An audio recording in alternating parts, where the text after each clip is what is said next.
سلام به همگی، خیلی خوش اومدید. امروز قراره با هم یه مفهوم مالی فوق‌العاده قدرتمند رو کالبد شکافی کنیم. چیزی به اسم اثر لاته. شاید اسمش به گوشتون خورده باشه، اما امروز می‌خوایم واقعاً عمیق بشیم و ببینیم چطوری کوچکترین و شاید بی‌اهمیت‌ترین خرج‌های روزانمون پتانسیل این رو دارن که در آینده به یه ثروت درست و حسابی تبدیل بشن. آماده اید که دیدگاهتون به پول خرد عوض بشه؟ بزن بریم. خب بیایید با این سوال شروع کنیم. شاید اولش یکم خنده‌دار یا حتی اغراق‌آمیز به نظر بیاد، نه؟ یعنی چی که یه فنجان قهوه سرنوشت مالی من رو تغییر بده؟ اما این دقیقاً همون سوالیه که امروز می‌خوایم با عدد و رقم واقعی بهش جواب بدیم. پس با من همراه باشید تا ببینیم پشت این عادت روزانه واقعاً یه گنج پنهان شده یا همش حرفه. بسیار خوب، اول از همه بریم سراغ تعریف دقیق. اثر لاته چیه اصلاً؟ این اصطلاح یه نویسنده خیلی معروف حوزه مالی به اسم دیوید باخ توی کتاب پرفروشش میلیونر خودکار مطرح کرد. ایده‌اش فوق‌العاده ساده است اما خیلی عمیقه. میگه اون خرجای کوچیکی که هر روز تقریباً بدون فکر انجام میدیم، میدونید چی میگم؟ همون قهوه‌ای که تو راه سر کار میگیریم، اون بطری آب معدنی، اون اسنک، اینا وقتی روی هم جمع میشن یه مبلغ بزرگی رو درست میکنن. ولی جادوی اصلی، اون بخش هیجان انگیزش وقتی اتفاق میفته که این پول به جای اینکه خرج بشه سرمایه گذاری بشه. کل داستان سر 2 کلمه است: تکرار و زمان. اینم نقشه راه ما برای دقایق آینده.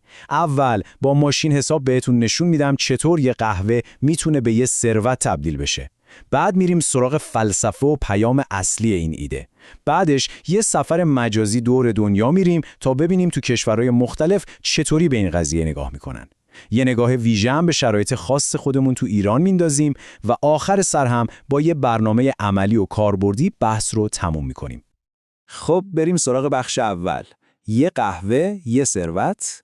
اینجا قرار آستینا رو بالا بزنیم، ماشین حسابا رو روشن کنیم و ببینیم چطوری یه عادت که خیلی هم بی‌ضرر به نظر میاد میتونه در بلند مدت یه زلزله تو حساب بانکی ما بپا کنه. همه چیز از یه عدد کوچیک شروع میشه. 100,000 تومان. فرض کنیم این هزینه یه فنجون قهوه معمولی توی کافه است. خداییش به تنهایی پولی نیست که آدم نگرانش بشه. شاید پول یه اسنپ و یه بسته چیپس باشه. خیلی راحت از جیبمون در میاد و اصلا متوجهش هم نمیشیم. مگه نه؟ اما بیاید زاویه دید رو یکم عوض کنیم. اون 100,000 تومان روزانه آخر یه ماه 30 روزه تبدیل میشه به 3 میلیون تومان. یهو قضیه جدی شد، نه؟ 3 میلیون تومان دیگه پول خرد نیست. این میتونه پول اشتراک اینترنت، قبض موبایل، بخشی از اجاره خونه یا حتی قسط یه وام کوچیک باشه. پولی که به همین راحتی دود شد رفت هوا. و حالا بیایید مقیاس رو از این هم بزرگتر کنیم. توی یه سال این خرج کوچیک روزانه میرسه به 36 میلیون تومان فقط برای قهوه. این پول میتونه هزینه یه سفر درست و حسابی باشه یا پیش پرداخت خرید یه وسیله. اینجاست که قدرت ترسناک تکرار رو با چشمامون میبینیم. ولی صبر کنید، این هنوز اون بخش هیجان انگیز داستان نیست. اینجا نقطه عطف داستان ماست. اینجاست که ما از یه مصرف کننده به یه سرمایه‌گذار تبدیل میشیم. فرض کنید به جای اینکه هر روز اون قهوه رو بخرید، پولش رو هر ماه یه جایی سرمایه‌گذاری کنید که به طور متوسط سالی 15% بهتون سود بده. به نظرتون بعد از 20 سال چه اتفاقی میفته؟ حدس بزنید. و اینم جواب باور نکردنی، بیشتر از 290 میلیون تومان. این عدد جادوی چیزیه به اسم بهره مرکب. بهره مرکب مثل یه گلوله برفیه که از بالای کوه غلط میخوره پایین. اولش کوچیکه ولی هرچی بیشتر میاد پایین بزرگ و بزرگتر میشه. چرا؟ چون نه تنها پول اصلی شما سود میکنه، بلکه اون سودهایی که قبلا گرفتیدم دوباره برای شما سود تولید میکنن. اینطوریه که خرج روزانه یه قهوه میتونه در بلند مدت به یه سرمایه خیلی جدی تبدیل بشه. خب حالا که قدرت شگفت‌انگیز اعداد رو دیدیم، وقتشه بریم سراغ بخش دوم و پیام عمیق‌تری که پشت این ماجرا قایم شده. چون راستش قهوه فقط یه نماده، یه مثال برای یه ایده خیلی خیلی بزرگتر. این جمله کل فلسفه اثر لاته رو خلاصه میکنه. این ایده اصلا در مورد ریاضت کشیدن و محروم کردن خودمون از لذت‌های کوچیک زندگی نیست. هیچ کس نمیگه دیگه قهوه نخورید. هدف اصلی رسیدن آگاهی مالیه. یعنی چی؟ یعنی شما به عنوان مدیر عامل پول خودتون دقیقاً بدونید هر تک تومانی کجا داره میره و آگاهانه تصمیم بگیرید که آیا این خرج‌ها با هدف‌ها و آرزوهای بزرگترتون همخونی دارن یا نه. این یعنی کنترل رو دست خودتون بگیرید. واقعیت اینه که هر کدوم از ما لاته مخصوص خودمون رو داریم. برای یکی ممکنه اون اشتراک‌های ماهانه سرویس‌های فیلم و موسیقی باشه که شاید ماهی یه بارم ازشون استفاده نکنه. برای یکی دیگه سفارش‌های پشت سرم غذا از بیرون چون حالا آشپزی نداره. برای خیلی‌ها میتونه سیگار و تنقلات روزانه باشه یا حتی اون اسنپ و تپسیایی که برای مسیرهای کوتاهی میگیریم که راحت میتونستیم پیاده بریم. مهم اینه که شما لاته خودتون رو پیدا کنید. خیلی خوب، حالا بیایید یکم از مرزها فراتر بریم و یه سفر جالب دور دنیا داشته باشیم. میخوایم ببینیم این مفهوم توی فرهنگ‌های مالی مختلف چطوری دیده میشه و چطوری ازش استفاده میکنن. بخش سوم، اثر لاته در سراسر جهان. این مقایسه خیلی قشنگ تفاوت‌ها رو نشون میده. توی آمریکا که زادگاه این مفهومه، به خاطر فرهنگ مصرفگرایی و بازارهای سرمایه قوی، اثر لاته یه ابزار تهاجمی برای ساختن ثروت. اما از اون طرف توی ژاپن با نرخ بهره نزدیک به صفر و یه فرهنگ سنتی ریشه‌دار توی صرفه‌جویی، این مفهوم بیشتر یه ابزار دفاعیه برای کنترل مصرف و حفظ انضباط مالیه تا اینکه یه ابزار برای رشد سرمایه باشه. حالا یه نگاه سریع به چند کشور دیگه بندازیم. تو بریتانیا مردم از این روش برای تکمیل کردن حقوق بازنشستگی دولتیشون استفاده میکنن تا یه پیری راحت‌تری داشته باشن. توی کانادا چون سطح آموزش مالی بالاست، مردم با اپلیکیشن‌های پیشرفته این خرج‌های کوچیک رو ردیابی و به صورت اتوماتیک سرمایه‌گذاری میکنن.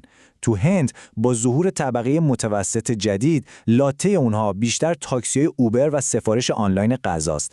و توی آلمان این ایده اصلا چیز جدیدی نیست، انگار از اول توی فرهنگ سنتی و معروف صرفه‌جوییشون وجود داشته.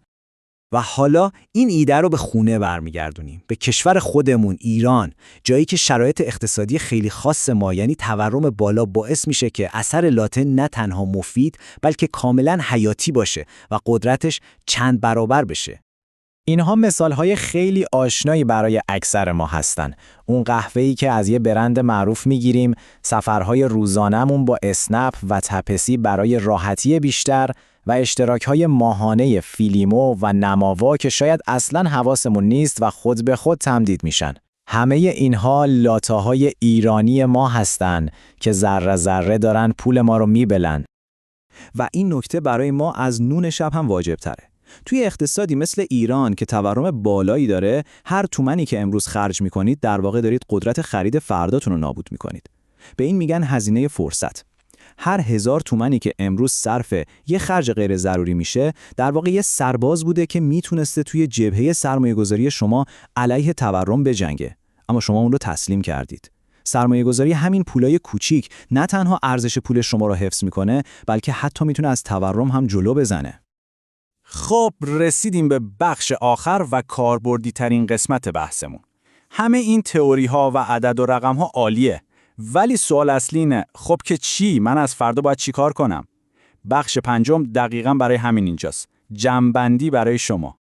این جدول یه جورای خلاصه کل بحث ماست، اما میخوام توجهتون رو به ردیف آخر یعنی ایران جلب کنم. به ستون بازده بالقوه نگاه کنید. این عدد از همه کشورهای توسعه یافته بالاتره. این اشتباه تایپی نیست. این واقعیت اقتصاد ماست. جایی که تورم بالاست، بازدهی اسمی سرمایه‌گذاری ها هم بالاتره.